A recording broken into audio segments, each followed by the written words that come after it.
Welcome to Shahi effect. Shahi ഇഫക്റ്റിലേക്ക് ഏവർക്കും സുസ്വാഗതം.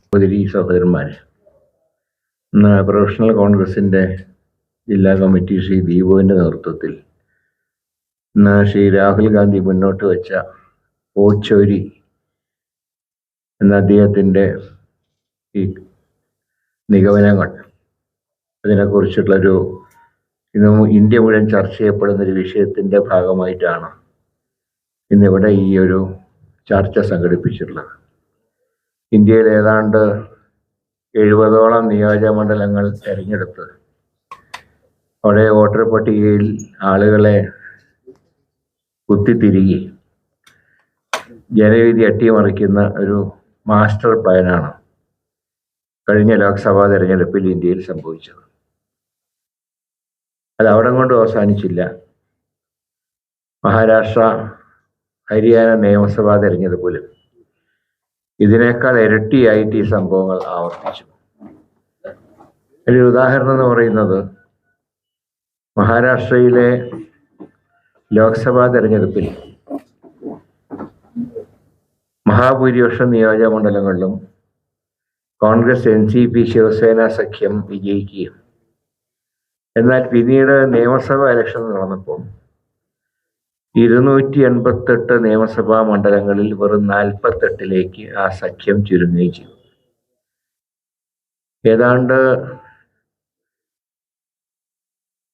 50നും 70നും ഇടയ്ക്ക് ലക്ഷം വോട്ടുകളാണ് ഈ ചുരുങ്ങിയ കാലയളവിൽ അവിടെ വോട്ടർ പട്ടികയിൽ പേര് ചേർക്കുന്നത്. ഇതാണ് ജനവിധി അട്ടിമറിക്കുന്നതിൽ പ്രധാന ഘടകമായി അവിടെ പ്രവർത്തിച്ചത്. ഹരിയാനയിലെ ഏറ്റവും രസകരമായിട്ടുള്ള കാര്യം, 3-2 ഭൂരിപക്ഷത്തോടെ കോൺഗ്രസ് ലീഡ് ചെയ്യുമ്പോഴാണ് പെട്ടെന്നൊരു നിമിഷം കൊണ്ട് നേരെ ഓപ്പോസിറ്റിലേക്ക് പോയത്. ഏതാണ്ട് കാലത്ത് ഒരു 1-2 മണിക്കൂർ കഴിഞ്ഞപ്പോൾ കോൺഗ്രസ് ഗവൺമെന്റ് ആയി എന്നുള്ള സൂചന പുറത്തു വന്നപ്പോഴാണ് അതിനെ അട്ടിമറിക്കുന്ന റിസൾട്ട് അവസാനം അവിടെ പ്രത്യക്ഷപ്പെട്ടത്. അപ്പോൾ സ്വാഭാവികമായിട്ട് നമുക്കൊരു കാര്യം അറിയാം. നമ്മളൊരു ആരോപണം ഉന്നയിക്കുമ്പോൾ അത് ഈ പറഞ്ഞ പോലെ അത്ര പെട്ടെന്ന് നമുക്കത് തെളിയിക്കാൻ പ്രയാസമുണ്ട്. കാരണം ഇതിൻ്റെ ഡാറ്റാസ് എടുക്കണം, പോളിംഗ് ഇതിൻ്റെ ആരംഭം തൊട്ട് വോട്ടർ പട്ടികയിൽ പേര് ചേർത്തതിൻ്റെ വിശദാംശങ്ങൾ പഠിക്കണം. ഇതെല്ലാം കഴിഞ്ഞ കുറേ നാളുകളായി ലോക്സഭാ തെരഞ്ഞെടുപ്പിന് ശേഷം ശ്രീ രാഹുൽ ഗാന്ധി ഒരു ടീമിനെ വെച്ച് പരിശോധിച്ചതിൻ്റെ അടിസ്ഥാനത്തിലാണ് ഇപ്പോൾ ഈ കാര്യങ്ങൾ പുറത്തു വന്നിട്ടുള്ളത്. അപ്പോൾ ചിലർ ചോദിക്കുന്നത് എന്തുകൊണ്ട് അന്ന് പറഞ്ഞില്ല? അന്ന് പറയണമെങ്കിൽ കാര്യങ്ങൾ വ്യക്തമായിട്ടുള്ള ഡാറ്റ കയ്യിലുണ്ടാവണം. നമ്മൾ സാധാരണ തിരഞ്ഞെടുപ്പിൽ പരാജയപ്പെടുമ്പോഴാണ് എന്തുകൊണ്ട് പരാജയപ്പെട്ടു എന്നുള്ളതിനെ കുറിച്ചൊരു പഠനം നടത്തുക. പെട്ടെന്ന് നമുക്കൊരു കൺക്ലൂഷൻ എത്താൻ കഴിഞ്ഞെങ്കിൽ നമ്മൾ ഇലക്ഷൻ പെറ്റീഷൻ കൊടുക്കും. പക്ഷേ ഇതുപോലുള്ള വിഷയങ്ങൾ കണ്ടുപിടിക്കണമെങ്കിൽ നന്നായിട്ട് ഹോംവർക്ക് ചെയ്യണം. അപ്പം അങ്ങനെ ഒരു ഹോംവർക്കിൻ്റെ അടിസ്ഥാനത്തിലാണ് ഇപ്പോൾ ബാംഗ്ലൂർ സെൻട്രലിലെ അതാണല്ലോ പുറത്തു വന്നത്. മഹാദേവപുര എന്ന ഒറ്റ നിയമസഭാ നിയോജക മണ്ഡലങ്ങൾ വെച്ചുകൊണ്ട് 6 ജനവിധി അട്ടിമറിക്കുക. എൻ്റെ സുഹൃത്തു കൂടിയായിട്ടുള്ള മൻസൂർ അലി ഖാനായിരുന്നു അവിടെ കോൺഗ്രസ് സ്ഥാനാർത്ഥി. അദ്ദേഹം 6 നിയോജക മണ്ഡലങ്ങൾ അദ്ദേഹത്തിന് 82,000 വോട്ടിൻ്റെ ഭൂരിപക്ഷം ഉണ്ടായിരുന്നു. എന്നാൽ ഒറ്റ നിയോജക മണ്ഡലം കൊണ്ട് മഹാദേവപുരയിലെ ഏതാണ്ട് 1.25 ലക്ഷം വോട്ടിൻ്റെ ലീഡ് ഒരു അസംബ്ലിയിൽ BJP സ്ഥാനാർത്ഥി കരസ്ഥമാക്കിയപ്പോഴാണ് 32,000 വോട്ടിന് ആ സ്ഥാനാർത്ഥി വിജയിക്കുന്നത്. അതാണ് സത്യത്തിൽ ഇങ്ങനെയൊരു ഗവേഷണത്തിലേക്ക് പോകാൻ ശ്രീ രാഹുൽ ഗാന്ധിയെ പ്രേരിപ്പിച്ചത്. ഒരു അസംബ്ലി കൊണ്ട് മാത്രം ഇത്രയും ഭൂരിപക്ഷം, ഇതൊരു മൈനറായിട്ടുള്ള ഭൂരിപക്ഷമാണെങ്കിൽ നമുക്കത് പറയാം. ഇപ്പോൾ ഉദാഹരണത്തിന് ആലപ്പുഴയിൽ കഴിഞ്ഞ തെരഞ്ഞെടുപ്പിൽ 2019 5 ഷാനിമോൾ ലീഡ് ചെയ്തു, 2 വോട്ട് കൊണ്ടാണ് കവർ ചെയ്തത്. പക്ഷെ അതിന് റീസൺ ഉണ്ടായിരുന്നു. കാരണം ലീഡ് ചെയ്ത നിയോജക മണ്ഡലങ്ങളിൽ ഷാനിമോളുടെ ഭൂരിപക്ഷം വളരെ കുറവായിരുന്നു. ആലപ്പുഴ അസംബ്ലിയിൽ 70 വോട്ടിനാണ് ലീഡ് ചെയ്തത്. അപ്പോൾ അങ്ങനെ 70, 1000, 2000 ഒക്കെ വെച്ച് ലീഡ് ചെയ്തപ്പോൾ ചേർത്തലയും അതുപോലെ തന്നെ കായംകുളം ആ രണ്ടിലും ഈ LDF സ്ഥാനാർത്ഥിക്ക് ലഭിച്ച ഭൂരിപക്ഷം വെച്ചാണ് ഇത് കവർ ചെയ്ത് 10,000 വോട്ടിന് ജയിക്കുന്നത്. അതിൻ്റെ ഒരു കൺക്ലൂഷൻ നമുക്ക് മനസ്സിലാക്കാം. പക്ഷെ ഇവിടെ 82,000-ൽ പരം വോട്ടിന് 6 അസംബ്ലി സെഗ്മെന്റിൽ ലീഡ് ചെയ്തൊരു സ്ഥാനാർത്ഥി ഒറ്റ സെഗ്മെന്റ് കൊണ്ട് 32,000 വോട്ടിന് തോൽക്കുക എന്ന് പറയുമ്പോൾ ഉള്ള ഒരു മാജിക്, അതാണ് ബാംഗ്ലൂർ സെൻട്രൽ ഉണ്ടായ സംഭവം. അതാണ് ഇങ്ങനെ ഒരു വിഷയം മൊത്തം പഠിക്കാനുള്ള ഒരു അവസ്ഥയിലേക്ക് കാര്യങ്ങൾ എത്തിച്ചത്. ഇപ്പോൾ തൃശ്ശൂർ ലോക്സഭയെ സംബന്ധിച്ച് പറയുമ്പോൾ അവിടെ BJPയുടെ ഓഫീസ് സെക്രട്ടറി ആയിരുന്ന ശ്രീ തിരൂർ സന്തോഷ് അദ്ദേഹം മാധ്യമത്തിൽ ഒരു ഇന്റർവ്യൂ കൊടുത്തിട്ടുണ്ടായിരുന്നു. അപ്പം അദ്ദേഹം പറഞ്ഞത് ഇത് 2023 മുതൽ പ്ലാൻ ചെയ്ത് തുടങ്ങിയതാണ്. ഇപ്പൊ BJPക്കാരനൊരു കാര്യം പറയുന്നില്ല, ആദ്യം ഒരു പൂരം കലക്കലിനെ കുറിച്ച് പറഞ്ഞു, പിന്നെ അത് മാറ്റി വോട്ട് ചേർക്കലിനെ കുറിച്ച് പറഞ്ഞു. ഞങ്ങൾ പറഞ്ഞേ മാറ്റിയിട്ടില്ല. ഇതെല്ലാം അനുബന്ധമായി നടന്ന കാര്യങ്ങളാണ്. അതായത് ഒരു കോൺഷ്യൻസി തെരഞ്ഞെടുത്ത് ജയിക്കണം, എന്ത് വില കൊടുത്തും ജയിക്കണം എന്നുള്ള ഒരു ടാർഗറ്റിൽ ഒരു കോൺഷ്യൻസി അവർ ഫോക്കസ് ചെയ്യുന്നു. അവർ ഫോക്കസ് ചെയ്ത് തൃശ്ശൂരാണ്. അങ്ങനെ തൃശ്ശൂർ ഫോക്കസ് ചെയ്തപ്പോൾ ഇവരുടെ ഒരു കണക്കൂട്ടിൽ പാർട്ടിക്കാർക്ക് ശക്തിയുള്ള തിരുവനന്തപുരം ആണെങ്കിലും തിരുവനന്തപുരത്തെ ചില ഘടകങ്ങൾ അവർക്ക് പ്രതികൂലമാകുന്ന അവർക്കറിയാം. കാരണം ഇപ്പോൾ 2014 O രാജഗോപാലിൻ്റെ പരാജയത്തിൻ്റെ ഘടകം നോക്കിയാൽ ചില പ്രത്യേക ബെൽറ്റുകളിലാണ് അവർക്ക് തിരിച്ചടി ഉണ്ടാവുക. ആ തിരിച്ചടി ഉണ്ടാകുമ്പോൾ ജയിക്കാൻ പ്രയാസമായിരിക്കും. ബ്രിമ്മിൽ വരെ എത്താമെങ്കിലും ജയിക്കില്ല. അപ്പോൾ ഒരു തൃശ്ശൂരെ തിരഞ്ഞെടുത്തപ്പോൾ അവർ പല ഘടകങ്ങൾ നോക്കി. ആ ഘടകങ്ങൾ 1 by 1 ആയിട്ട് ഓപ്പറേറ്റ് ചെയ്തു. ആദ്യത്തെ ഘടകം എന്ന് പറയുന്നത് ഈ നിയോജകമണ്ഡലത്തിൻ്റെ ചുറ്റുമുള്ള നിയോജകമണ്ഡലങ്ങൾ. അത് BJPക്ക് ഏറ്റവും ശക്തി കുറഞ്ഞ നിയോജകമണ്ഡലങ്ങളാണ്. ഉദാഹരണത്തിന് തൊട്ടടുത്തുള്ള പാർലമെന്റ് ചാലക്കുടി, അതിൻ്റെ സമീപത്ത് കിടക്കുന്ന വടക്ക് ഭാഗത്ത് കിടക്കുന്ന ആലത്തൂര്. ഇത് രണ്ടിലും വോട്ട് കൂടുതൽ കിട്ടുമെങ്കിലും ഒരിക്കലും അവർക്ക് ജയിക്കാൻ കഴിയില്ല. അപ്പൊ അവർ ചെയ്തതെന്താണ്?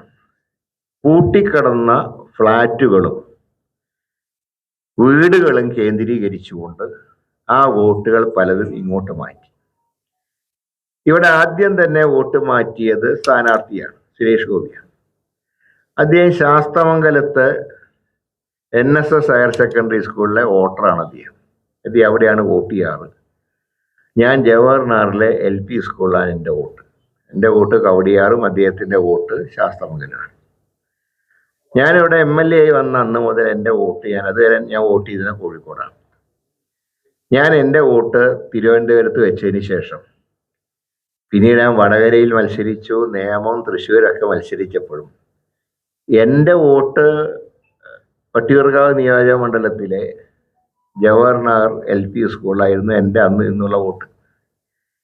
എൻ്റെ പിതാവ് അദ്ദേഹം ഒരുപാട് ഇലക്ഷനിൽ മത്സരിച്ചിട്ടുണ്ട്. എല്ലാ അഡ്രസ്സ് ഒന്നായിരുന്നു. അദ്ദേഹം തിരുവനന്തപുരത്ത് മത്സരിക്കുമ്പോൾ അദ്ദേഹത്തിൻ്റെ അഡ്രസ്സ് മുരളി മന്ദിരം, പൂങ്കുന്നം, തൃശ്ശൂർ എന്നുള്ള അഡ്രസ്സായിരുന്നു. ഒരിക്കൽ അദ്ദേഹത്തിൻ്റെ ഈ അഡ്രസ്സിനെ ചോദ്യം ചെയ്ത് നവാബ് രാജേന്ദ്രൻ എന്നാണ് എൻ്റെ ഓർമ്മ. അദ്ദേഹം പറഞ്ഞു, കരുണാകരൻ ഇവിടെ സ്ഥിരതാമസക്കാരനല്ല, അത് ഈ വീട് റെന്റിന് കൊടുത്തിരിക്കുകയാണ്, അതുകൊണ്ട് അദ്ദേഹത്തിൻ്റെ അഡ്രസ്സ് അദ്ദേഹം ഇലക്ഷൻ കമ്മീഷനെ തെറ്റിദ്ധരിപ്പിച്ചാണ് ഇലക്ഷൻ ക്യാൻസൽ ചെയ്യണമെന്നാണ് ഒരു പെറ്റീഷൻ കൊടുത്തത്. അന്ന് K. കരുണാകരൻ കൊടുത്ത മറുപടി, എനിക്ക് ഇന്ത്യയിലാകെ വോട്ടുള്ള അഡ്രസ്സ് ഇവിടെയാണ്, എൻ്റെ പേരുള്ള വീടാണ്, മറ്റെവിടെ എനിക്ക് അഡ്രസ്സോ വോട്ടോ ഇല്ല. ഞാൻ താമസിക്കുന്ന എൻ്റെ ജോലിയുടെ ഭാഗമായി തലസ്ഥാനത്ത് ഞാൻ താമസിക്കുന്നുണ്ട്. അപ്പോൾ ആ തലസ്ഥാനത്തെ എൻ്റെ പേരിലായിരുന്നു വീട്. ഇതേപോലെ എൻ്റെ പ്രവർത്തനങ്ങളുടെ ഭാഗമായിട്ടാണ് തിരുവനന്തപുരത്ത് ഞാൻ താമസിക്കുന്നത്. പക്ഷേ എൻ്റെ അഡ്രസ്സ് കർമ്മരംഗം, എൻ്റെ അസംബ്ലി തൃശ്ശൂർ ജില്ലയാണ്.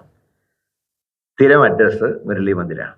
അങ്ങനെ അത് അംഗീകരിച്ചുകൊണ്ടാണ് ആ പെറ്റീഷൻ തള്ളിക്കളഞ്ഞത്. ഇവിടെ സുരേഷ് ഗോപി ഇത്രയും വോട്ടുള്ള, ഇവിടെ ഇത്രയും വർഷങ്ങളായിട്ട് വോട്ട് ചെയ്യുന്ന, ഒരേ വിദ്യാലയത്തിൽ വോട്ട് ചെയ്യുന്ന സുരേഷ് ഗോപി എന്തിനാണ് സ്വന്തമായിട്ട് അഡ്രസ്സ് ഉള്ളപ്പോൾ, സ്വന്തമായിട്ട് വീടുള്ളപ്പോൾ എന്തിന് വാടകയ്ക്കുള്ള ഒരു കെട്ടിടത്തിൽ വോട്ട് ചേർത്തു? അതിൻ്റെ ആവശ്യം എന്തായിരുന്നു? ഇപ്പോൾ നമ്മളൊക്കെ ഒരുപാട് സ്ഥലത്ത് ചിലപ്പോൾ മാറി മത്സരിച്ചാൽ അവിടെയൊക്കെ വോട്ട് ചേർക്കുകയാണ്. അപ്പം അവനവൻ്റെ വോട്ട് അവനവന് തന്നെ ചെയ്യണം നിർബന്ധം ഉണ്ടെങ്കിൽ അവനവൻ താമസിക്കുന്ന വോട്ടുള്ള സ്ഥലത്ത് മത്സരിക്കുക. പക്ഷെ സ്വാഭാവികമായിട്ടും രാഷ്ട്രീയ പാർട്ടിയിൽ അംഗത്തിന് അങ്ങനെ ചെയ്യാൻ കഴിയില്ല. അപ്പം അങ്ങനെയാണെങ്കിൽ ചിലപ്പോൾ അവനവന് തന്നെ വോട്ട് ചെയ്യാൻ കഴിഞ്ഞു എന്ന് വരില്ല. പോട്ടെ, അദ്ദേഹത്തിൻ്റെ കുടുംബവും വോട്ട് ചേർത്തു. അതിനു പുറമെ ഡ്രൈവറുടെ വോട്ട് എന്തിനു ചേർത്തു? അദ്ദേഹത്തിന്റെ ഡ്രൈവറും സ്റ്റാഫ് അംഗങ്ങളും അവരും ശാസ്താംകോലത്തെ വോട്ടർമാരാ. ആ വോട്ട് എന്തിനാ ഡ്രൈവർ വോട്ട് ഇവിടെ ചേർക്കണമെന്നല്ല നിർബന്ധമുണ്ട്. ഇവിടം കൊണ്ട് അവസാനിച്ചില്ല. ഓരോ ദിവസവും പുറത്തു വന്നുകൊണ്ടിരിക്കുന്ന വാർത്തകൾ, ഈ ഫ്ലാറ്റുകൾ, ഞങ്ങളിത് അന്ന് തന്നെ പറഞ്ഞാണ് ഈ ഫ്ലാറ്റുകൾ കേന്ദ്രീകരിച്ച വിഷയം. പൂങ്കുന്നത്തെ പ്രദേശങ്ങളിലെ ശങ്കരകുളങ്കര ഭാഗങ്ങളിലായിട്ടുള്ള ഫ്ലാറ്റുകളിൽ അനധികൃതമായി കുറെ വോട്ടർമാരുടെ പേര് കണ്ടു. ആ ഫ്ലാറ്റിൽ താമസിക്കുന്നവർക്ക് ഇങ്ങനെ ഈ പേരുകാർ അറിയില്ല. ഒരു ഫ്ലാറ്റിൽ ചെന്നപ്പോൾ കൃഷ്ണൻ സൺ ഓഫ് രാമൻ, അന്വേഷിച്ചപ്പോൾ കൃഷ്ണനും ഇല്ല രാമനും ഇല്ല. അന്ന് തന്നെ ഞങ്ങൾ കംപ്ലൈന്റ് കൊടുത്തു ജില്ലാ കളക്ടർക്ക്. ഇപ്പോഴല്ല, ഇലക്ഷന് ശേഷമല്ല. ഞങ്ങൾ അന്ന് ഇത് കൊടുത്തപ്പോൾ പരിശോധിക്കാന്ന് പറഞ്ഞു. ഇന്നലെ ഇപ്പൊ സുനിൽകുമാർ പറഞ്ഞിട്ട് അവരും കൊടുത്തു പരാതി. ആ പരാതിയിലും കളക്ടർ അന്വേഷിക്കാന്ന് പറഞ്ഞാൽ അത് തുടർ നടപടികൾ സ്വീകരിച്ചില്ല. മാത്രമല്ല, പോളിംഗ് ദിവസം പരിചയമില്ലാത്ത ആളുകളെ ഏജന്റുമാർ തടഞ്ഞു വെച്ചു. കളക്ടർ അവിടെ എത്തിയ ശേഷം ഇവർക്ക് ഐഡന്റിറ്റി കാർഡ് ഇവരുടെ പേര് വോട്ടർ പട്ടികയിലുണ്ട്, എനിക്കൊന്നും ചെയ്യാൻ നിർത്തിയില്ല, ഇവരെ വോട്ട് ചെയ്യാൻ അനുവദിച്ചേ പറ്റൂ. അങ്ങനെ അവരെ കൊണ്ട് വോട്ട് ചെയ്യിപ്പിച്ചു. അപ്പൊ ഈ നമ്മുടെ തിരൂർ സതീശൻ പറഞ്ഞൊരു വിഷയം, ഇദ്ദേഹം പറഞ്ഞ ടാർഗറ്റ് ഇട്ടത് ഒന്ന് LDF UDF സ്ഥാനാർത്ഥികളോടൊപ്പം ഓടിയെത്തുക, അതിനാണ് ഈ വോട്ട് ചേർക്കുന്നത്. അപ്പൊ അങ്ങനെ ഒരു 50,000 86,000-ൽ പരം വോട്ട് അവിടെ ചേർത്തു. അപ്പോൾ സുരേഷ് ഗോപിയും കഴിഞ്ഞാണ് ജയിച്ച പ്രതാപനുമായിട്ടുള്ള ഡിഫറൻസിലേക്ക് ഈ വോട്ട് ചേർത്തപ്പോൾ ഓടിയെത്തി. രണ്ടാമത് എന്ത് ചെയ്തു? വിജയിക്കാൻ ആവശ്യമായിട്ടുള്ള മറ്റ് ചില ഘടകങ്ങൾ, അതിൻ്റെ ഒരു ഭാഗമാണ് പൂരം കലക്കൽ. നിങ്ങൾ ജയിക്കല്ലോ, ഓടിയെത്തിയാൽ മാത്രം പോലെ പിന്നെ എങ്ങനെ ഇത്രയും ഭൂരിപക്ഷം വന്നു? 75,000 വോട്ടിന്റെ ഭൂരിപക്ഷം എങ്ങനെ വന്നു? അതിന്റെ മറുപടിയാണ് പൂരം കലക്കലിലൂടെ ലഭിച്ച സിമ്പതി. കാരണം ഇത്രയും വലിയൊരു ദേശീയ ആഘോഷം അട്ടിമറിക്കപ്പെട്ടു. ആ അട്ടിമറിച്ചുകൊണ്ട് ഇവിടെ എന്താ പറയേണ്ടത്, കുറച്ച് മതം തന്നെ അവർ പറഞ്ഞു. ഹിന്ദുക്കൾക്ക് അവരുടെ ആചാരങ്ങൾ, ഉത്സവങ്ങൾ ആഘോഷിക്കാൻ കഴിയാത്ത അവസ്ഥയാണ് കേരളത്തിലുള്ളത്. അതിന് വൻതോതിലാണ് പബ്ലിസിറ്റി കിട്ടിയത്. ഏറ്റവും അതിൽ പ്രധാനപ്പെട്ട കാര്യം, പൂരത്തിൻ്റെ അന്ന് കാലത്ത്, സാധാരണ തൃശ്ശൂർ പൂരത്തിൻ്റെ ദിവസം ഒരു തെരഞ്ഞെടുപ്പിലും അവിടെ ഇലക്ഷൻ വർക്കിന് അവധി കൊടുക്കുന്ന ദിവസം 2 ദിവസം ആ സ്ഥാനാർത്ഥികളൊക്കെ പൂരപ്പറമ്പിൽ ഇങ്ങനെ ഉണ്ടാവും. ഞാനും ഉണ്ട്, സുനിൽകുമാറോടെ കാലത്തോട്ടുണ്ട്, പ്രധാനപ്പെട്ട പല ചടങ്ങുകൾക്കും ഉണ്ട്. മഠത്തിൽ വരവ്, കാലത്ത് ചെറുപൂരങ്ങളുടെ വരവ് മുതൽ ഇതെല്ലാം കഴിഞ്ഞ് വെടിക്കെട്ടിൻ്റെ അവിടെ എത്തിയപ്പോഴാണ് പൂരം കലങ്ങാനുള്ള സംവിധാനങ്ങൾ അജിത് കുമാറിന്റെ നേതൃത്വത്തിൽ ഒരുക്കിയതും അത് സ്തംഭനാവസ്ഥയിലെത്തി. ആ നേരത്താണ് സേവാഭാരതിയുടെ വാനിൽ ഈ സുരേഷ് ഗോപി അവിടെ എത്തുന്നതും ഒരു ഷോ കാണിക്കുന്നതും. അതുവരെ വളരെ സ്ട്രിക്റ്റ് ആയിട്ട് നിന്ന കലക്ടർ 2 മന്ത്രിമാരുടെ സാന്നിധ്യം ഉണ്ടായിട്ട്, മന്ത്രി അന്ന് രാത്രിയാകുമ്പോൾ രാജൻ മാത്രമേ ഉണ്ടായിരുന്നുള്ളൂ. രാജനോട് പോലും ഒരു എന്താ പറയുക, റിട്ടേണിംഗ് ഓഫീസറുടെ ഗാംഭീര്യത്തിൽ രാജനോട് പോലും അകലം പാലിച്ച ജില്ലാ കലക്ടർ സുരേഷ് ഗോപി എത്തിയപ്പോഴേക്കും വളരെ ലോലഹൃദയനായിട്ട് മാറുന്നു. പിന്നെ വെടിക്കെട്ട് നടത്തുന്ന എപ്പോഴാണ്? കാലത്ത് 7 മണിക്ക്. അപ്പോഴേക്കും ഞാനവിടെ എത്തി. അപ്പോൾ മുഖ്യമന്ത്രി നിയമസഭയിൽ പറഞ്ഞ് വെടിക്കെട്ട് ആചാരങ്ങൾക്കൊന്നും കുഴപ്പമുണ്ടായില്ല, വെടിക്കെട്ട് അല്പം താമസിച്ചു എന്നേ ഉള്ളൂ.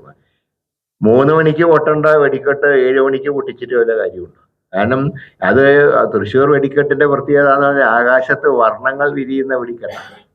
അത് തിരുവമ്പാടി ദേവസ്വം പാറമേക്കാവ് ദേവസ്വം മത്സരിച്ച് വെടിക്കെട്ട് നടത്തുമ്പോൾ ആകാശത്ത് പല വിധത്തിലുള്ള വർണ്ണങ്ങൾ വിരിയുന്ന രംഗമാണ്. 7 മണിക്ക്, അതും അന്ന് ഏറ്റവും ചൂടുള്ള കാലം, 7 മണിക്ക് സൂര്യൻ ഉദിച്ചിങ്ങനെ കത്തി നിൽക്കുമ്പോൾ കുറെ പുക കണ്ടു ഞങ്ങളൊക്കെ. അതല്ലാതെ ഒരു വർണ്ണവും കണ്ടില്ല. ആകാശത്ത് ഇങ്ങനെ സാധാരണ നമ്മള് വെടി വയ്ക്കുമ്പോൾ ഒരു പുക പോലെ കുറെ പുക ആകാശത്ത്, തിരുവമ്പാടിയുടെ ഭാഗത്തും പുക, പാറമേക്കാവിന്റെ ഭാഗത്തും പുക. അപ്പൊ എല്ലാം കത്തിച്ചു കഴിഞ്ഞു. ശബ്ദം ഉണ്ടായിരുന്നു കാര്യമായിട്ട്, അതല്ലാതെ ഒന്നും കാണാൻ കഴിയാത്ത രീതിയിൽ അത് കഴിഞ്ഞു. അതിനെ തുടർന്നാണ് ഈ പ്രചരണങ്ങൾ ഉണ്ടായത്. അതിനു മുമ്പ് തന്നെ 2023 മെയ് മാസത്തിൽ തന്നെ ഹൊസബോളയുടെ സന്ദർശനവും അജിത് കുമാറുമായിട്ടുള്ള സംഭാഷണം അതിന്റെ മറ്റൊരു വശം തന്നെയാണ്. അപ്പോ ഓടിയെത്തുക, കവർ ചെയ്ത് മുന്നോട്ട് പോവുക. ഓടിയെത്താൻ വോട്ട് ചേർത്തു, കവർ ചെയ്ത് മുന്നോട്ട് പോകാൻ അദ്ദേഹം 3 കാര്യങ്ങൾ പറഞ്ഞു. ഈ തിരൂർ സന്തോഷ്, അദ്ദേഹം ഓഫീസ് സെക്രട്ടറി ആയിരുന്നാണ്. അദ്ദേഹം പറഞ്ഞത് മത സാമുദായിക നേതാക്കന്മാരെ സ്വാധീനിക്കുക, പൂരം കലക്കുക, സ്ഥാനാർത്ഥിയുടെ താരപദവി ഉപയോഗപ്പെടുത്തുക. അപ്പോൾ വളരെ ക്ലിയറായി മാൻഡേറ്റ് എങ്ങനെ നടന്നു എന്നുള്ളത്.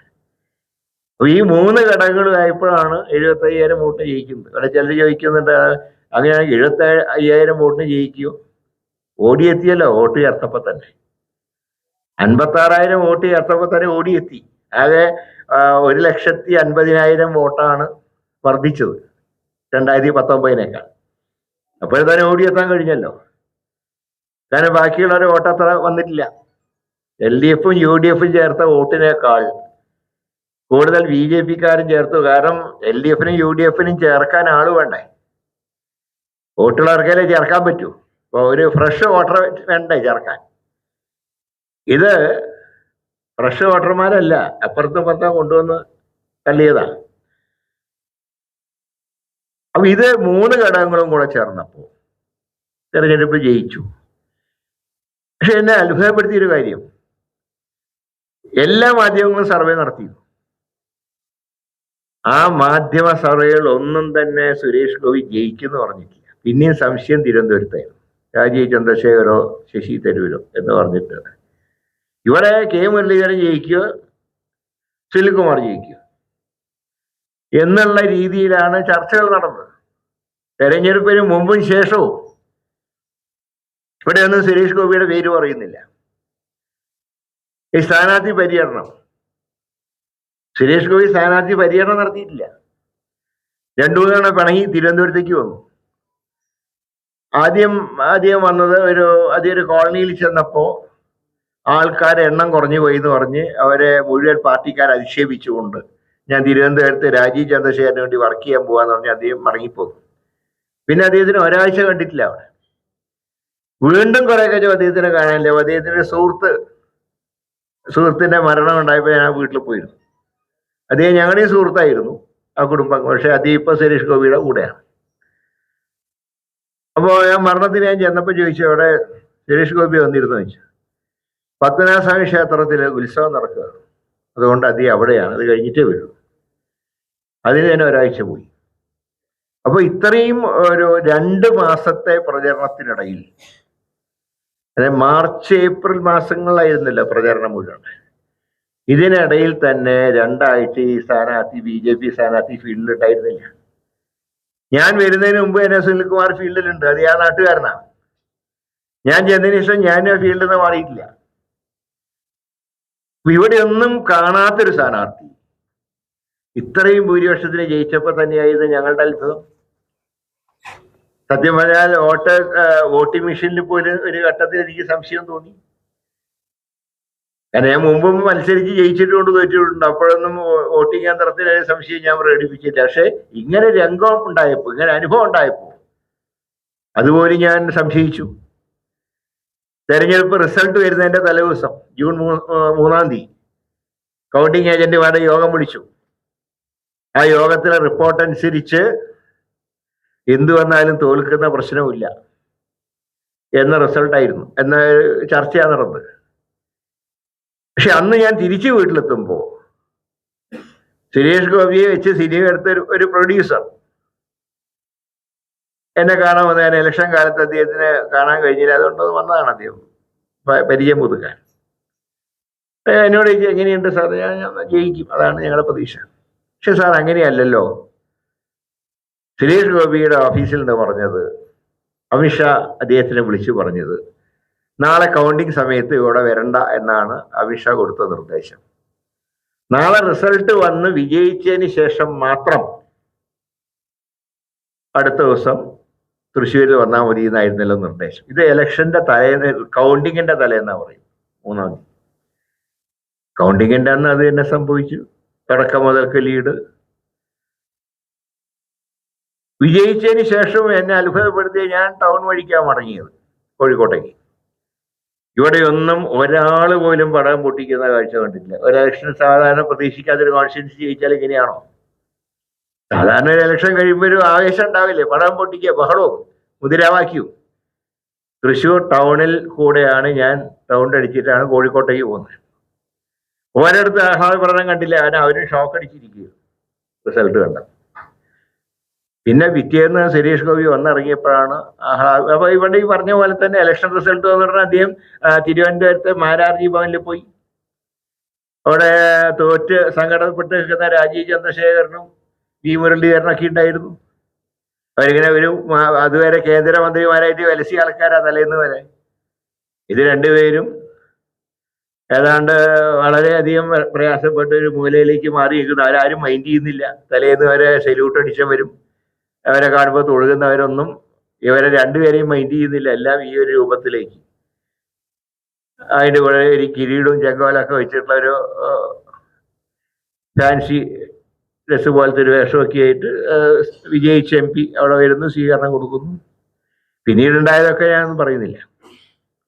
ഇവരുടെ ഒരു പ്രധാന കാര്യം, ഇതിനെക്കുറിച്ച് എന്തുകൊണ്ട് പഞ്ച് ഡയലോഗ് അടിക്കുന്ന സുരേഷ് ഗോപി എന്തുകൊണ്ട് ഒരു മൗനി ഭാവിയായിട്ട് മാറി? ഇന്ന് സ്വന്തം കോൺസ്റ്റിറ്റ്യുവൻസിയിൽ വന്ന് തൻ്റെ വിജയത്തിനെ ചോദ്യം ചെയ്യുന്ന പല പ്രസ്താവനകളും പരാതികളും വന്നിട്ട് പോലും എന്തുകൊണ്ട് അതിനെ പ്രതിരോധിക്കാൻ അദ്ദേഹത്തിന് കഴിയുന്നില്ല? കാരണം തെളിവുകളാണ്. ഇപ്പൊ ഏറ്റവും രസകരമായ കാര്യം, നിയമസഭയിൽ തൃശ്ശൂർ വോട്ട് ചെയ്ത സുരേഷ് ഗോപിയുടെ ഇപ്പോൾ ലോക്കൽ ബോഡി വോട്ട് ഇപ്പോഴും ശാസ്ത്രമംഗലത്താണ്. ഇതെന്താ ഈ വോട്ട്? അസംബ്ലിയിൽ ഒരു സ്ഥലത്ത് വോട്ട് ചെയ്യുക, ലോക്കൽ ബോഡിയിൽ വേറെ സ്ഥലത്ത് വോട്ട് ചെയ്യുക, പാർലമെന്റിൽ വേറെ സ്ഥലത്ത് വോട്ട് ചെയ്യുക. കേരളം മുഴുവൻ നടന്ന് വോട്ട് ചെയ്യലാണ്. അതാണ് ഏർപ്പാട്. അതുകൊണ്ടാണ് പറഞ്ഞത്, ഈ സംഭവങ്ങൾ മൊത്തം ഈ ഇന്ത്യയിലെ 50 കോൺസ്റ്റിറ്റ്യുവൻസികൾ കേന്ദ്രീകരിച്ചുകൊണ്ടാണ് രാഹുൽ ഗാന്ധി ചുമതലപ്പെടുത്തിയ ടീം ഇപ്പോൾ അന്വേഷണം നടത്തുന്നത്. അതാണ് വോട്ട് ചോരി എന്ന് പറഞ്ഞുകൊണ്ട്. ഇപ്പോൾ ഇന്നലെ കണ്ടത് ബീഹാറിലെ 124 വയസ്സുള്ള ഒരു സ്ത്രീ. ഒന്ന് ആലോചിച്ചു നോക്കൂ. ബ്രഹ്മാവ് പോലും ഞെട്ടിപ്പോയി. കാരണം ബ്രഹ്മാവിന്റെ കണക്കില് 105 മേലെ ഇതുവരെ ബ്രഹ്മാവ് പടച്ചു വിട്ടവരാരും ഭൂമിയിൽ ജീവിച്ചിട്ടില്ല. 124 വർഷം എന്ന് പറയുമ്പോൾ പണ്ട് കാലത്ത് പുരാണങ്ങൾ വായിച്ചിട്ടുണ്ട്, ബ്രഹ്മാവിനെയൊക്കെ തപസ് ചെയ്തിട്ട് ഓരോ വരം വാങ്ങുന്നത്. രാവണന്റെ വരം മനുഷ്യന്റെ കയ്യിൽ നിന്ന് മാത്രമേ ഭരിക്കാൻ പാടുള്ളൂ, കൊല്ലുന്ന മനുഷ്യൻ വരുന്നത് വരെ ചിരഞ്ജീവി എന്നൊക്കെ പറയുന്നുണ്ടല്ലോ. ഇങ്ങനെയുള്ള ഓരോ കഥാപാത്രങ്ങളെ കുറിച്ച് പുരാണത്തിൽ വായിച്ചിട്ടുണ്ട്. പക്ഷെ 124 വയസ്സ് വരെ ജീവിച്ച വനിത ആരാണെന്ന് കണ്ടിട്ട്, അതേപോലെ ബ്രഹ്മാവിനെ പോലും ഞെട്ടിച്ച കേന്ദ്ര തെരഞ്ഞെടുപ്പ് കമ്മീഷന്റെ ഇങ്ങനത്തെ നടപടികൾ നമ്മുടെ രാജ്യത്തിനെ എവിടെ കൊണ്ടെത്തിക്കും? ഞാൻ പറഞ്ഞ ഇലക്ഷനിൽ തോൽവിയും വിജയമൊക്കെ ഉണ്ടാവും. അത് ജനാധിപത്യത്തിന്റെ ഭാഗമാണ്. ആ ജനാധിപത്യത്തിന്റെ ഭാഗമുള്ള ഒരു പരാജയമായിട്ട് അംഗീകരിക്കാൻ നമുക്ക് യാതൊരു മടിയില്ല. പക്ഷേ ജനവികാരത്തിനെ കള്ളവോട്ട് കൊണ്ടും ആൾമാറാട്ടം കൊണ്ടും അട്ടിമറിക്കുക എന്ന് പറഞ്ഞാൽ അവിടെ പരാജയപ്പെടുന്നത് ജനാധിപത്യമാണ്. അതുകൊണ്ടാണ് പറയുന്നത്, അപ്പോ ഇത് തന്നെ ഈ വിജയം ബ്രിമ്മിലല്ലേ? നരേന്ദ്രമോദിയുടെ വിജയം ബ്രിമ്മിലാണ്. കാരണം അയോധ്യ ഏറ്റവും അധികം ഇലക്ഷനിൽ വികാരം ഉണ്ടാക്കി പ്രസംഗിച്ച് അയോധ്യ പോലും കൈവിട്ടു BJP-യെ. ആ സമയത്താണ് പ്രതീക്ഷിക്കാത്ത തൃശ്ശൂര് പോലുള്ള നിയോജക മണ്ഡലങ്ങൾ BJP ജയിക്കുന്നത് എന്ന് പറയുമ്പോൾ ഇത് ജനാധിപത്യത്തിന് അട്ടിമറിക്കുന്ന തെളിവുകളാണ് കിട്ടിയത്. ഇതൊക്കെ ഇതിൽ പറയുന്ന ഈ ഫ്ലാറ്റുകളിൽ പറയുന്ന വോട്ട് ചേർത്തതിനെ കുറിച്ച് റിട്ടേൺ കംപ്ലൈന്റ് കൊടുത്തിട്ടുണ്ട്. അതാണ് രസം. പിന്നീട് ഞാൻ മനസ്സിലാക്കുന്നത് ആ കലക്ടർ ഇപ്പൊ ഏതോ ആന്ധ്രയിലെ ഒരു മന്ത്രിയുടെ പ്രൈവറ്റ് സെക്രട്ടറി ആയിട്ട് പോയി എന്നാണ്. ആന്ധ്രയിലെ ഇപ്പൊ TDP BJP സഖ്യത്തിന്റെ ഭരണം. അപ്പോ അദ്ദേഹം അന്ന് തന്നെ ഇതിന്റെയൊക്കെ ഒരു തിരക്കഥ എഴുതി എന്നാണ് മനസ്സിലായത്. മോഡി തിരക്കഥ എഴുതി, അതിൽ കുറെ നടന്മാരുണ്ടായിരുന്നു, ആ കൂട്ടത്തിൽ റിട്ടേണിംഗ് ഓഫീസറും പെട്ടു എന്നുള്ളതാണ് എന്റെ യാഥാർത്ഥ്യം. ഏതായാലും ഇന്നിപ്പോ കോൺഗ്രസ് പാർട്ടി ഔദ്യോഗികമായിട്ട് കംപ്ലൈന്റ് കൊടുത്തിട്ടുണ്ട്. നോക്കുക അതിന്റെ റിസൾട്ട് എന്താ നോക്കുക, അതനുസരിച്ച് മുന്നോട്ട് പോകും. അതുകൊണ്ട് ഇത് അങ്ങനെ അവസാനിപ്പിക്കേണ്ട കേസൊന്നുമല്ല. പിന്നെ രണ്ട് ഉദ്ദേശമേ ഉള്ളൂ. ഒന്നുകിൽ നമുക്ക് ഇതിൽ വിജയിക്കാൻ കഴിഞ്ഞു എന്ന് വരാം. പക്ഷെ ഈ തെളിവുകളൊക്കെ നമുക്കറിയാം, ഒരു കൊലക്കേസ് നടന്നാൽ പോലും കുറെ മാസം കഴിഞ്ഞാൽ തെളിവുകൾ നശിപ്പിക്കപ്പെടും. പക്ഷേ ഇതുകൊണ്ട് പ്രധാനമായിട്ടും പാർട്ടി ഉദ്ദേശിക്കുന്നത് ഭാവിയിലെങ്കിലും ഇതുപോലത്തെ സംഭവങ്ങൾ ആവർത്തിക്കാതിരിക്കും. അത് മാത്രമേ ഉള്ളൂ. ഒന്നുകിൽ ഇതിൽ തന്നെ ഒരു മാറ്റങ്ങൾ ഉണ്ടാക്കാം, അല്ലെങ്കിൽ ഭാവിയിലെങ്കിലും ഇത് ആവർത്തിക്കാതിരിക്കാനുള്ള ശ്രമങ്ങൾ ഉണ്ടാക്കാം. അതിന് കഴിയുന്നതാണ് നമ്മുടെ പ്രതീക്ഷ. ഇപ്പോ ബീഹാറിലെ കണ്ടില്ലേ, സമഗ്ര വോട്ടർ പട്ടിക എന്ന് പറഞ്ഞിട്ട് യഥാർത്ഥ വോട്ടർമാരെ മാറ്റുകയാണ് ഇപ്പോൾ. ഞാൻ പറയാം, അങ്ങനെയാണെങ്കിൽ ഇത് ഏറ്റവും എളുപ്പം കേരളത്തിലാണ്. കാരണം കേരളത്തിലെ വോട്ടർമാരിൽ പ്രത്യേകിച്ച് വടക്കൻ കേരളത്തിലെ ഒരുപാട് ആളുകൾ ഗൾഫിൽ ജോലി ചെയ്യുന്നവരാണ്. അവരൊക്കെ ഇലക്ഷനില് ഫ്ലൈറ്റ് ചാർട്ട് ചെയ്ത് വന്ന് വോട്ട് ചെയ്യാറുണ്ട്. അവിടെ ചെന്ന് ഗൾഫുകാരനാണ്, വീട് പൂട്ടിയിട്ടുണ്ട്, അയാൾ ഇവിടെ ഇല്ല, ഒരാളുടെ പേര് വോട്ടർ പട്ടികയിൽ നിന്ന് തള്ളിക്കളഞ്ഞാൽ എന്തായിരിക്കും ഇവിടുത്തെ അവസ്ഥ? ഏതാണ്ട് കലാപം നടന്ന കാലത്തെ കാശ്മീരിലത്തെ വോട്ടിംഗ് പോലെ ഇരിക്കും. 20% മൊത്തം പോളിംഗ്, ആ 20% പോളിംഗിൽ 80% വോട്ട് കിട്ടിയ ആൾ ജയിച്ച അവസ്ഥയുണ്ടായിട്ടുണ്ട് കാശ്മീരിൽ. അതൊക്കെ തീവ്രവാദ പ്രവർത്തനം ഭയന്ന് ജനങ്ങൾ വോട്ട് ചെയ്യാൻ പോകത്തായിരുന്നു. പക്ഷെ ഇവിടെ അങ്ങനെയാണോ? നിർഭയമായിട്ട് ജനങ്ങൾ വോട്ട് ചെയ്യുന്ന കേരളത്തിൽ ഇങ്ങനെയൊക്കെ വോട്ടർ പട്ടിക അട്ടിമറിച്ചാൽ പിന്നെ ജനാധിപത്യം എന്ന് പറഞ്ഞാൽ എന്താ അർത്ഥമുള്ള? രണ്ടാമത്തെ കാര്യം വോട്ടിംഗ് മെഷീന്റെ കാര്യമാണ്. ഇവിടെ നമ്മൾ ഒരു കാര്യം പരിശോധിക്കേണ്ടത്, എന്തുകൊണ്ട് ഇത്രയധികം അഡ്വാൻസ് ചെയ്ത രാജ്യമായിട്ട് അമേരിക്കയിൽ ഇംഗ്ലണ്ടൊക്കെ എന്തുകൊണ്ട് നമ്മളെക്കാൾ എത്രയോ ഒരു ആദ്യഘട്ടത്തിൽ മുന്നോട്ട് പോയിരുന്നില്ല. ഇപ്പൊ നമ്മൾ ഒപ്പെത്തി. പക്ഷേ നമ്മളെക്കാൾ എത്രയോ അവർ അഡ്വാൻസ് ചെയ്ത കാലഘട്ടത്തിൽ പോലും അവരെന്തുകൊണ്ടാണ് വോട്ടിംഗ് മെഷീൻ ഉപയോഗിക്കാതിരുന്നത്? നമ്മളത് പരിശോധിക്കണ്ടേ? അപ്പൊ ആ സിസ്റ്റം പരാജയപ്പെട്ടു. അതിന്റെ ഫലമാണ് ഇപ്പൊ മാത്രമല്ല EVM വന്നതോടുകൂടി കുറെ കൂടെ പുറത്തുനിന്ന് നിയന്ത്രിക്കുന്ന ഏർപ്പാടുണ്ടെന്നൊക്കെ പറയുന്നു. അതുകൊണ്ടാണ് ഇന്ത്യ സഖ്യം ആവശ്യപ്പെട്ടത് ഈ വീണ്ടും ബാലറ്റ് പേപ്പറിലേക്ക് മടങ്ങിപ്പോണം എന്നുള്ള ഒരു റിക്വസ്റ്റ് മുന്നോട്ട് വെച്ചിട്ടുണ്ട്. ഈ കാര്യങ്ങളിലൊക്കെ പാർട്ടി ശക്തമായിട്ട് മുന്നോട്ട് പോകുമ്പോൾ അതിനെല്ലാ ജനാധിപത്യ മതേതര വിശ്വാസികളും ഇതിനെ പിന്തുണയ്ക്കേണ്ടതാണ്. പക്ഷെ ദൗർഭാഗ്യമായിട്ട് നമ്മുടെ മുഖ്യമന്ത്രി മാത്രം ഇതിനെക്കുറിച്ചൊന്നും പറഞ്ഞിട്ടില്ല. കാരണം ഇത്രയും വിഷയം ഇന്ന് ഇന്ത്യ മുഴുവൻ ചർച്ച ചെയ്യുമ്പോൾ എല്ലാത്തിലും അഭിപ്രായം പറയുന്ന മുഖ്യമന്ത്രി മാത്രം അതിനെ ഒരു മൗനം പറയുന്നുണ്ട്. ഒരു മൗനത്തിൽ ഇരിക്കുകയാണ്. പറയുമ്പോൾ അറസ്റ്റ് ചെയ്ത് ഇന്നലെ മിനിഞ്ഞാന്ന് അറസ്റ്റ് ചെയ്ത് രാഹുൽ ഗാന്ധിയെയും പ്രിയങ്ക ഗാന്ധിയെയും കാർഗെയും മാത്രമല്ല, ജോൺ ബ്രിട്ടാസിനെയും റഹീമിനെയും, രണ്ടുപേരും മുഖ്യമന്ത്രിക്ക് വളരെ വേണ്ടപ്പെട്ട MPമാരാണ്. അക്കാര്യം ജനങ്ങൾ ജയിപ്പിക്കാത്തതുകൊണ്ടാണ് അവർ രാജ്യസഭയിലേക്ക് വന്നത്. അങ്ങനെ അവർ അറസ്റ്റ് ചെയ്യപ്പെട്ടിട്ട് പോലും എന്തിനോ ലോക്സഭയിൽ ജനങ്ങൾ തെരഞ്ഞെടുത്ത രാധാകൃഷ്ണനെ അറസ്റ്റ് ചെയ്തു. ഈ അറസ്റ്റ് ചെയ്തിട്ട് പോലും എന്തുകൊണ്ട് ഈ ഒരു പ്രധാന വിഷയത്തിൽ മുഖ്യമന്ത്രി പ്രതികരിക്കുന്നില്ല? അപ്പൊ അതൊക്കെ വളരെ സീരിയസ് ആയിട്ട് നമ്മൾ കാണേണ്ട കാര്യമാണ്. കാരണം ഇതിന്റെ കൂട്ടത്തിൽ തന്നെ ഇങ്ങനെ കർണാടകത്തിലെ കോൺഗ്രസിന്റെ മന്ത്രി ഇങ്ങനെ ചില ഏർപ്പാട് കാണിച്ചു, ഓൺ ദ സ്പോട്ടിൽ അയാൾ പിടിച്ച് പുറത്താക്കി. അങ്ങനെ എല്ലാവരും ഒരുമിച്ച് നിൽക്കുമ്പോൾ ഇന്ത്യ സഖ്യത്തിന്റെ MPമാരെ അറസ്റ്റ് ചെയ്ത് കൊണ്ടുപോകുമ്പോൾ കോൺഗ്രസ്സുകാരനായിട്ട് മന്ത്രി 5ാം പത്തി കാണിച്ചപ്പോൾ ശക്തമായിട്ടുള്ള ആക്ഷൻ പാർട്ടി എടുത്തു. എന്തുകൊണ്ടാണ് ഈ വിഷയത്തിൽ മുഖ്യമന്ത്രിയുടെ മൗനം എന്നുകൂടെ അറിയാൻ താല്പര്യമുണ്ട് എന്ന് മാത്രമേ പറയുന്നുള്ളൂ. ഏതായാലും ഇത് വളരെ ജനകീയ വിഷയമായി ഉയർത്തിക്കൊണ്ടുവരാൻ ശ്രീ രാഹുൽ ഗാന്ധിക്ക് കഴിഞ്ഞു. അദ്ദേഹത്തിന്റെ പൊതുജീവിതത്തിലെ ഏറ്റവും ഒരു സുവർണ കാലഘട്ടം ഞാൻ പറയാം. ഈ ഒരു തീരുമാനം അദ്ദേഹം എടുത്തപ്പോൾ അദ്ദേഹത്തിനെ വിമർശിക്കുന്നവർ പോലും അദ്ദേഹത്തിനോട് യോജിക്കേണ്ട ഒരു സാഹചര്യം ഉണ്ടായി. കാരണം ജനാധിപത്യം വിജയിക്കണം, അതാണ് നമ്മുടെ ആഗ്രഹം. ആര് ജയിക്കട്ടെ, ആര് പരാജയപ്പെടട്ടെ, ജനാധിപത്യം വിജയിക്കണം. അതാണ് ഇന്ത്യയുടെ നട്ടെല്ല്, അതാണ് ഇന്ത്യയുടെ കരുത്ത്. അതിനുവേണ്ടി നമുക്ക് ഒരുമിച്ച് മുന്നോട്ട് നീങ്ങാം എന്ന് മാത്രം പറഞ്ഞുകൊണ്ട് ഈ ചടങ്ങിന്റെ ഔപചാരികമായ ഉദ്ഘാടന കർമ്മം നിർവഹിക്കുന്നു. എല്ലാവർക്കും എൻ്റെ വിനീതമായിട്ടുള്ള നമസ്കാരം. വാർത്തകളും വിശേഷങ്ങളോടെ അവസാനിക്കുന്നില്ല. കൂടുതൽ വാർത്തകളും വിശേഷങ്ങളുമായി വീണ്ടും കണ്ടുമുട്ടുന്നത്. ഏവർക്കും നന്ദി, നമസ്കാരം.